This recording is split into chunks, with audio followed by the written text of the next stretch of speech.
Our first scripture this morning is from Hebrews, chapter 4, verses 14 through 16. Therefore, since we have a great high priest who has ascended into heaven, Jesus, the Son of God, let us hold firmly to the faith we profess. For we do not have a high priest who is unable to empathize with our weaknesses, but we have one who has been tempted in every way, just as we are. Yet he did not sin. Let us then approach God's throne of grace with confidence, so that we may receive mercy and find grace to help us in our time of need. God, help us richly understand this word and bless him.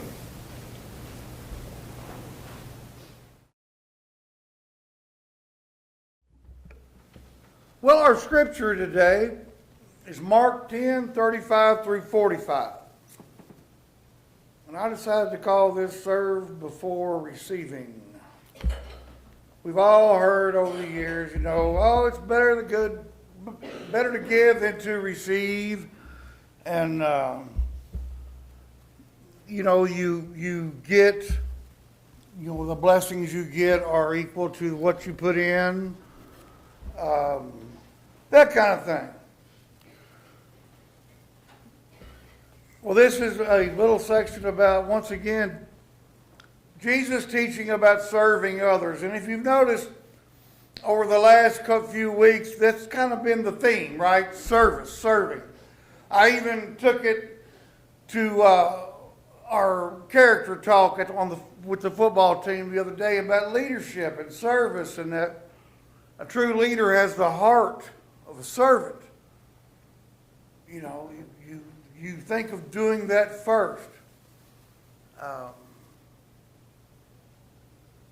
And that's, we all know Jesus came just for that. Although that's not what the Jews wanted, but that's why he came. Then started the wrong spot. Then James and John, the sons of Zebedee, called to him. Teacher, they said, we want you to do for us whatever we ask. What do you want me to do for you, he asked. They replied, let one of us sit at your right hand and the other at your left in the glory. You don't know what you're asking, Jesus said. Can you drink the cup I drink or be baptized with the baptism I'm baptized with? We can, they answered. And Jesus said to them, you will drink the cup I drink and be baptized with the baptism I was baptized with. But to sit at my right or left is not for me to grant. These places belong to those for whom they have been prepared. When the other 10 heard about this, they became indignant with James and John. Jesus called them together and said, you know that those who are regarded as rulers of the Gentiles lord it over them. Their high officials exercise authority over them. Not so with you. Instead, whoever wants to become great among you must be your servant. And whoever wants to be first must be slave to all. For even the Son of Man did not come to be served, but to serve, to give his life as a ransom for many. James and John, getting a little bold there, aren't they? That takes me back to where people used to always talk about. There was even a thing going around many years ago about, the prosperity gospel. We're saying that all you had to do was ask God and you'd do these things and you'd get rich. And now some of it was a two-way thing where you send us so much money and you'll get so much back. Okay? I don't know about y'all, but that's not the way our collection plate ever worked. Of course, it's a scam. But here's James and John saying, teacher, we want you to do for us whatever we want. Give us whatever we want. You can do it, man. You can do it. You can give us whatever we want. You're Jesus. We believe. We know you can do it. Well, they said they're willing to face any trial for Jesus. And of course we know what trials Jesus suffered. But Jesus says, you will drink the cup I drink and be baptized with the baptism. Because you got to remember, James and John, they said they were willing to face any trial for Jesus. Both did suffer. James died as a martyr, and John was forced to live in exile. Now, it's easy to say we'll endure anything for faith. Yet most times we're walking around complaining about our minor problems.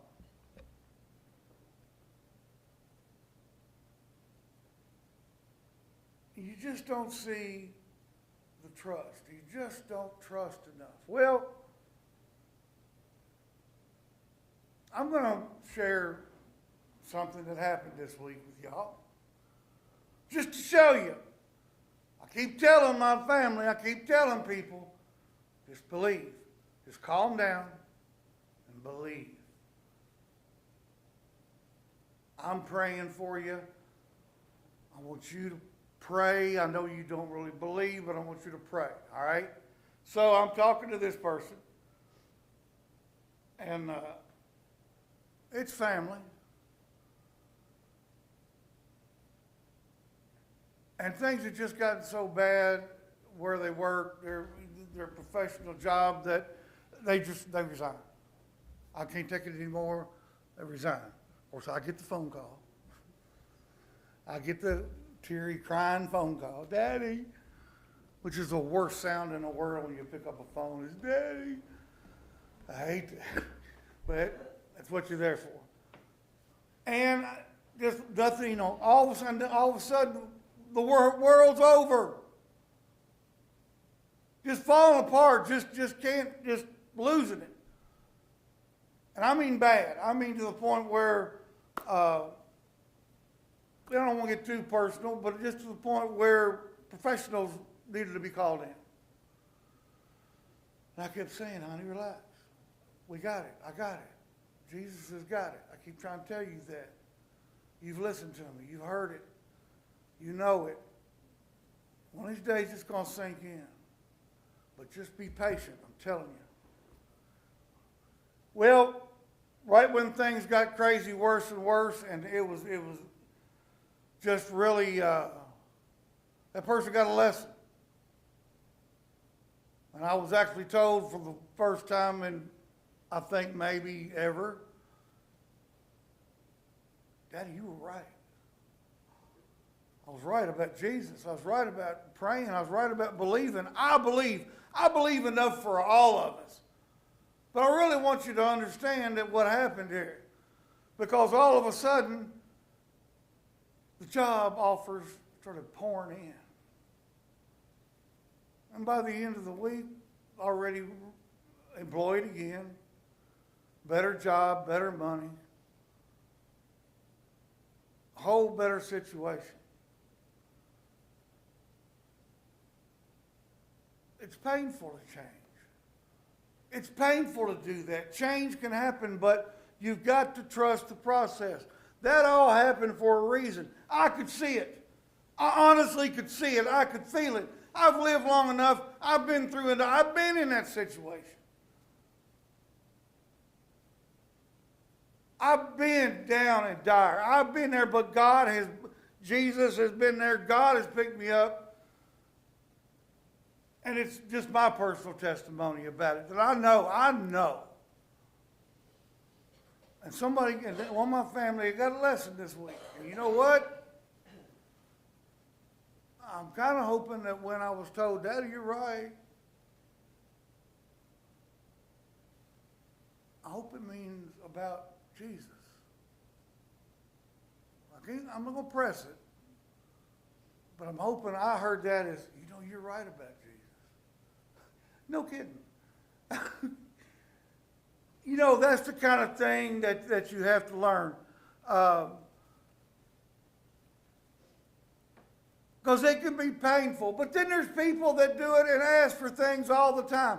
They want prosperity in their life, and they think, well, if I ask, I'm supposed to receive. It says right here, ask and you shall receive. Well, yeah, if you're a believer, Jesus, we've already seen him, before, just, with the rich man going, man, I love you. Yeah, you're a good guy, but you need to do one more thing. And it wasn't so much as giving the money, it was serving.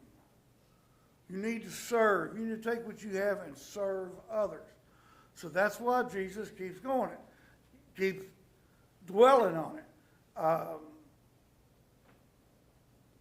And here's the thing about serving others. People are willing to do it. People are proud of themselves when they do it, and they should be. We were serving last night. Every time we do something, this group of people, this congregation, every time we do something around here, we're serving. We're rarely the recipient. Except the grace of God we get by doing it. We're always serving others.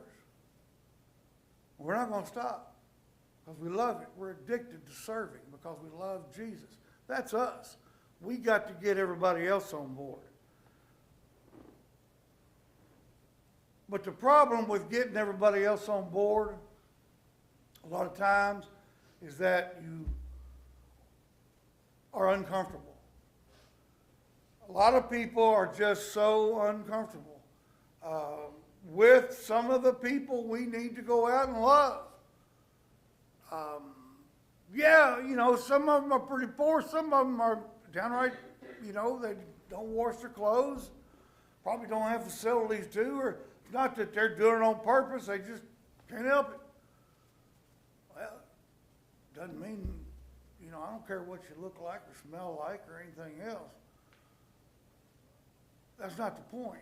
Don't be uncomfortable. You got to overcome those things. You got to ask God, give me courage, give me strength to go in here and do your work. If I have found, if you say, Lord, give me the courage and strength to do what you want me to do, well, that's nothing selfish about that. I'm wanting to be the vessel. I'm wanting you to take me and use me. I'm not going to ask you for, hey, by the way, do this, and when I'm done, man, I sure could use a new guitar or something.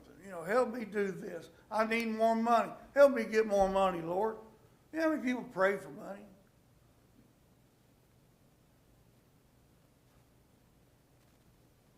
So,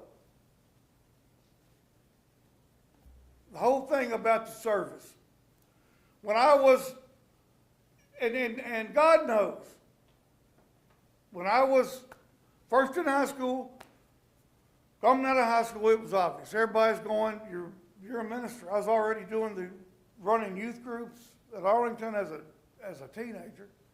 I was running the youth groups. I was just into it. Was always in the youth group. We traveled, did plays and music. Back when it was thriving, Well, that's what I want to get back. But I wanted to be a minister. It was all, I wanted to play football and get into the ministry. Well, I broke my neck and got married and had kids. And I didn't become a minister until, I got ordained in 2013. It took a while, didn't it? You know why? It was no way I knew how to serve. I'd been handed and given everything my whole life. My brother and sister will both tell you that life was great till I came along, because I spoiled everything. I was spoiled. I was given, and then all I heard was, boy, what a good-natured guy he is. He is such a nice boy, and he's a biggin', ain't he? But he's a nice, that's all you ever heard. So I'm walking around thinking, well, I'm perfect, man. Now, how can I serve? How could I have served at that point? How could I have, and you know what? A statistic, I think I've mentioned it to you before. 65% of the seminary graduates never stay a minister for 5 years. Because once they get out serving, they can't. They don't know what to do. Or they can't handle it. Or it's too much. Or we didn't think that was part of it. I thought it was all music and going to meetings and, conferences and Sunday morning and all that. They don't understand it. You're seeing the layer. You're not seeing the job. Okay? I would have never, so God waited till I was and you know what? I think y'all agree with me that even if you don't have kids, you've got nieces, nephews, kids, you've been around them. What's the greatest thing that can happen to you to make you just suddenly throw on the brakes and have to start serving somebody? That did a baby. You've got to serve it. You're forced to. As a parent, it's yours. You don't get a manual. You don't get nothing, and it's yours. You're forced to serve. All right? Doesn't that change people? Change me. Change everybody I know.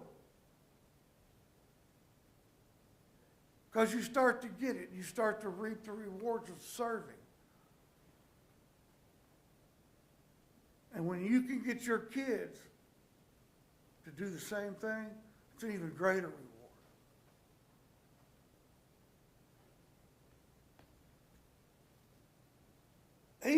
And also, Jesus is explaining here that the authorities, like the Gentiles, he says authorities here, they lord it over you. They're your authorities. They're your government. They tell you what to do. They lord it over you. All their high officials, they exercise what they want. Man, that's why I don't like politics. These people are telling us, we try to tell them what we want and vote and say, all right, here's what we want you to do. Doesn't happen. Goes in there, everybody's got an agenda. That's why I don't do politics ever, never, never, never, never.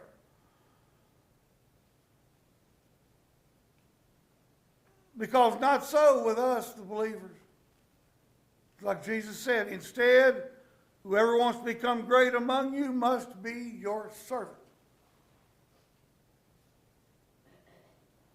If you want to be the best, if you want to be above, you have to not only work hard yourself, but you have to work hard to serve others in the process. Don't get selfish about it. See what I'm saying? Jesus is saying, look, you guys have got it made. You're asking me to do whatever we ask. And I love the fact that we want you to do whatever for us, whatever we ask. Jesus just goes, well, what do you want me to do? What do you want me to do, man? I mean, you're here with me. You know it. And Jesus challenges them. This is a challenge. Can you drink from the cup I drink or be baptized with the baptism I'm baptized with? And they said, what? I can. Yes, we can.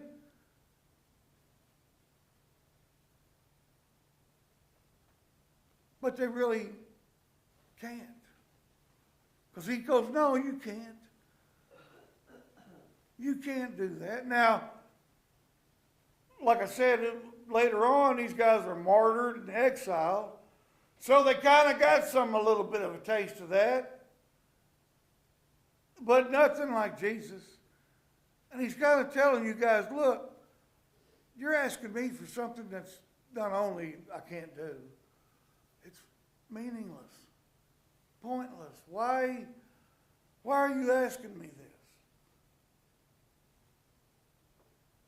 Which during the thing this week, this is a point where I would say, hang on a minute. You love lists. Let's make a list. Gripes today, blessings. Let's check them off. You really lose sight of your blessings. People lose sight of their blessings. If you can sit down and just go, now wait a minute. This evil, this Satan in me, this human in me is trying to, keep these thoughts, do this. No, I don't do that. I'm a believer. I know better than that. I believe in Jesus and I trust him. So,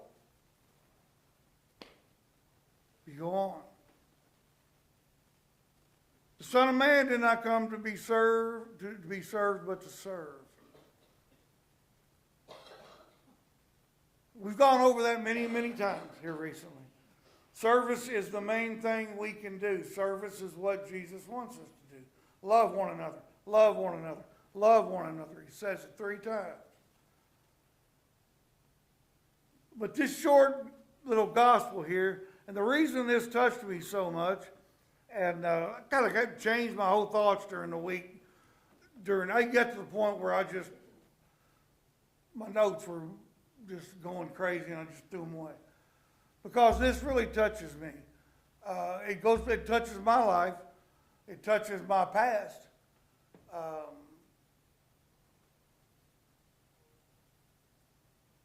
Because the things I've done as a minister in Jesus' church, or a pastor rather, I'm a pastor, is having the experience. These things you have come to me with over time, and they're not all, there's people from all over come, to talk to a minister, not just our congregation, but people that just, especially at school and coaching and whatnot, every now and then somebody I need to talk. And of course, I immediately stop what I'm doing and do it because that's what I do. That's what Jesus sent them to talk to me. How can I say I don't have time?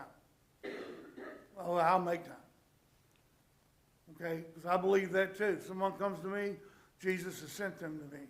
Not because I'm special, because he can use me as a conduit. So service comes in every single category that you can come up with. You got to get over the irritations of sometimes serving others. You got to get over the hard parts of it. You just like this week, you got to get over the pain of resignation and all the worry and all this stuff, and just trust it. And I think I trusted it enough, and I think the message got across. Takes a long time. You got to be patient. You got to be patient with people. You got to be patient with yourself. And you really have to be patient with God. But we don't understand it. We can't always see ahead. We don't know. So trust it. Serve people. Trust God. And you'll be doing what Jesus said. Amen.